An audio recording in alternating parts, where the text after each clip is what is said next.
Aujourd'hui, on parle de l'arme la plus stylée de l'histoire du cinéma, le sabre laser. Dévier des tirs de blaster, découper des portes, découper des gens, est-ce qu'on peut vraiment faire tout ça avec un laser? Comment sont fabriqués les lasers? Est-ce que ce serait pas mieux une lame de plasma? On va voir tout ça.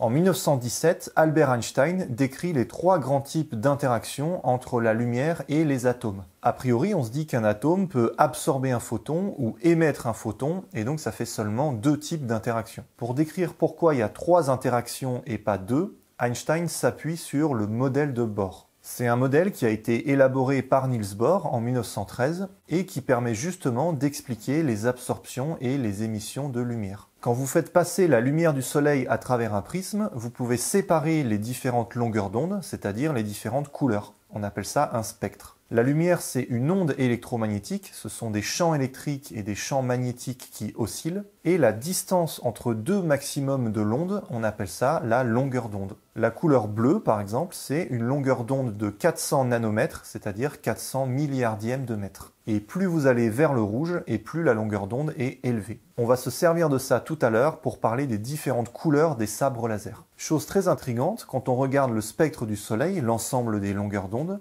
il manque certaines couleurs, il y a des trous dans le spectre. Donc que ce soit au niveau du soleil ou au niveau de l'atmosphère terrestre, il y a des atomes qui absorbent certaines longueurs d'onde. De la même manière, quand on regarde le spectre émis par un gaz, par exemple par de l'hydrogène, seules certaines longueurs d'onde sont émises. Pour expliquer ça, Niels Bohr fait l'hypothèse que l'énergie des atomes ne peut prendre que certaines quantités bien définies. Au début du XXe siècle, on décrivait l'atome de manière classique avec un noyau et des électrons qui tournent autour. Et bien Bohr y donne une nouvelle image de l'atome, les électrons ne peuvent pas tourner n'importe comment autour du noyau. Il y a seulement certaines valeurs d'énergie permises. Un peu comme si l'atome c'était un immeuble avec les électrons qui peuvent habiter seulement à certains étages donnés. Donc l'électron il peut être à l'étage 2 ou à l'étage 3 mais pas entre les deux. Et grâce à ce modèle, on peut expliquer beaucoup plus précisément les interactions entre la lumière et la matière. Pour simplifier, on va prendre un système à deux niveaux, donc à deux étages. Si l'électron est en bas et qu'un photon arrive sur l'atome avec la bonne énergie,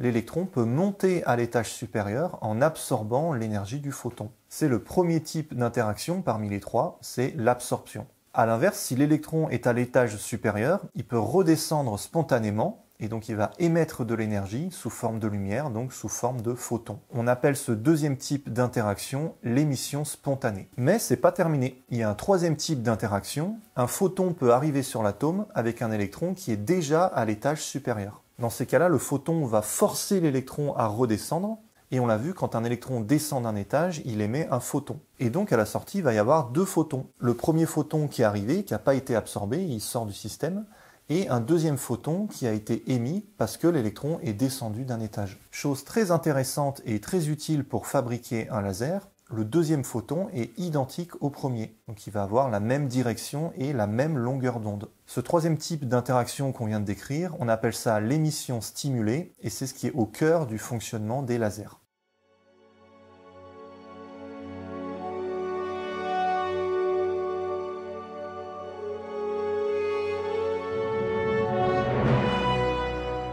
Laser, ça veut dire Light Amplification by Stimulated Emission of Radiation. Donc en français, ça veut dire amplification de lumière par émission stimulée. On pourrait appeler ça un ALES. L'émission stimulée, c'est le phénomène qu'on vient de voir, qui permet à plusieurs photons d'avoir la même longueur d'onde. Et c'est ça qu'on veut avec un laser, une lumière avec une longueur d'onde bien précise. Si vous regardez toutes les longueurs d'onde émises par le soleil, ça va du rouge au violet, et même dans les infrarouges et dans les ultraviolets. Par contre, si vous regardez le spectre d'un laser, vous avez seulement une longueur d'onde, une seule couleur. Ok, comment fabriquer un laser? Première étape, il vous faut un milieu avec un maximum d'électrons à l'étage 2 au lieu d'être à l'étage 1. Dans la nature, les systèmes ont tendance à minimiser leur énergie, donc les électrons ils vont plutôt avoir tendance à être dans l'étage 1, on appelle ça l'état fondamental. Du coup, il faut donner de l'énergie au système. Pour amener les électrons à l'étage 2, on fait une inversion de population. Ça peut se faire par exemple avec un courant électrique, donc vous branchez le laser sur une prise électrique. Mettre les électrons à l'étage 2, ça permet de faire de l'émission stimulée, donc avec un photon au départ, on récupère deux photons à l'arrivée.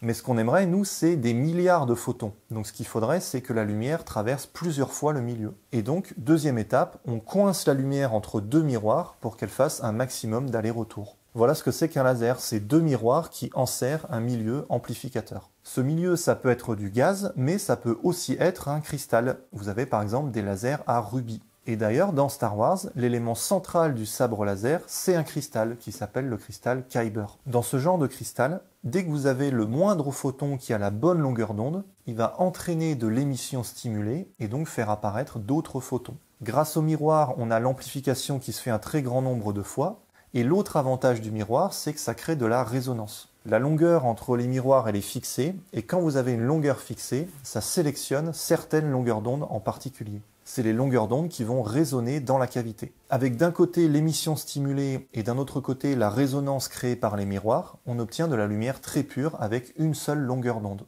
Et c'est exactement ce qu'on voit dans Star Wars avec chaque sabre qui a sa propre couleur. Le sabre rouge, c'est une longueur d'onde autour de 700 nanomètres. Et le sabre bleu, on l'a dit, c'est une longueur d'onde autour de 400 nanomètres. Et cette longueur d'onde, elle dépend du cristal que vous avez mis, elle dépend de l'écart d'énergie entre les atomes du milieu. Ça, c'est quelque chose qui a été théorisé par Max Planck en 1900 et c'est à la base de la mécanique quantique. Donc pour expliquer les lasers et donc les sabres laser, vous avez besoin de mécanique quantique. On reparlera de tout ça quand je ferai une série sur la mécanique quantique d'ici 1 an ou 2. Donc première étape, le milieu amplificateur, le cristal Kyber par exemple. Deuxième étape, les miroirs. Et troisième étape, il faut bien que la lumière sorte du dispositif. Et donc pour ça, soit on fait un petit trou, soit on fait en sorte qu'un des deux miroirs soit légèrement transparent. Et voilà, vous savez fabriquer un laser. Donc voilà, vous me faites ça pour demain, vous m'envoyez un petit colis. Bon, ça c'était la théorie, mais en pratique, qu'est-ce qu'on peut faire avec un laser? Est-ce qu'on peut vraiment découper des portes en métal? Est-ce qu'on peut faire des combats en épée ultra stylax? On va voir ça tout de suite.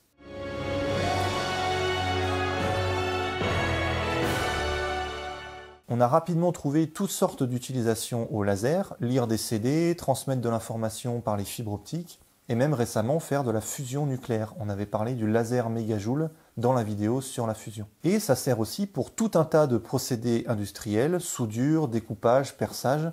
Dans tous les Fab Labs, quasiment, vous allez pouvoir trouver de la découpe laser. Aujourd'hui, on a des lasers de puissance qui délivrent plusieurs milliers de watts en continu, et qui peuvent découper des plaques d'acier de plusieurs millimètres, voire plusieurs centimètres d'épaisseur. Donc on est loin de pouvoir découper une porte en acier comme Qui-Gon Jinn, mais le principe est là. Bon, par contre, la découpe laser, elle se fait toujours à distance fixe, parce que la lumière du laser, elle a tendance à se disperser. Donc si on veut découper un matériau en le faisant chauffer, il faut focaliser la lumière en un point, on appelle ça le point focal. C'est comme ça que fonctionnent les yeux d'ailleurs. Pour un œil normal au repos, les rayons des objets éloignés arrivent parallèles, et se retrouve focalisé sur la rétine grâce au cristallin qui joue le rôle d'une lentille. Donc pour faire un sabre laser qui découpe une porte ou un bras, il faut faire converger les rayons lumineux vers un point focal avec une lentille. On pourrait imaginer mettre une lentille à la sortie du manche qui fait converger les rayons au bon endroit en fonction de ce qu'on veut découper, avec un dispositif qui calcule la bonne distance en fonction de la position de la cible. Donc pourquoi pas, reste quand même à expliquer les combats de sabre laser. Est-ce que deux lasers peuvent vraiment s'entrechoquer? Bon, effectivement, vous pouvez faire l'expérience chez vous avec deux pointeurs, ça va pas marcher. Mais savoir si de la lumière peut interagir avec de la lumière, c'est une question qui se pose. Et je vous en parle avec ce cher Walter sur la chaîne Le Muséum des Pourquoi. Je vous ai mis le lien en description. Hey, regarde R2, le Millennium Falcon est en train d'arriver.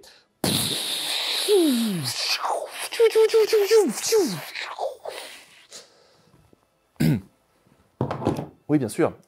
Venez voir ça. Ce serait dommage de passer à côté.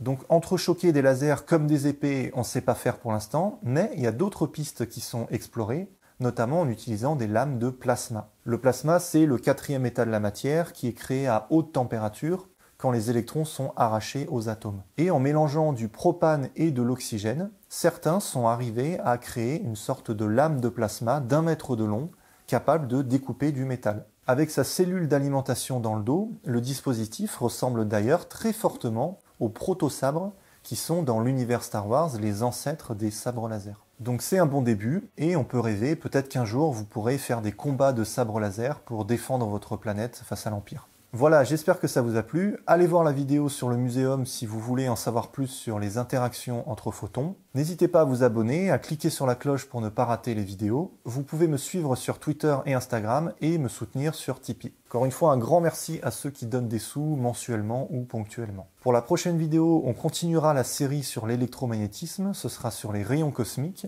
et la vidéo pop culture qui suivra, ce sera sur Dragon Ball. Allez, portez-vous bien et à bientôt sur Livre et Science.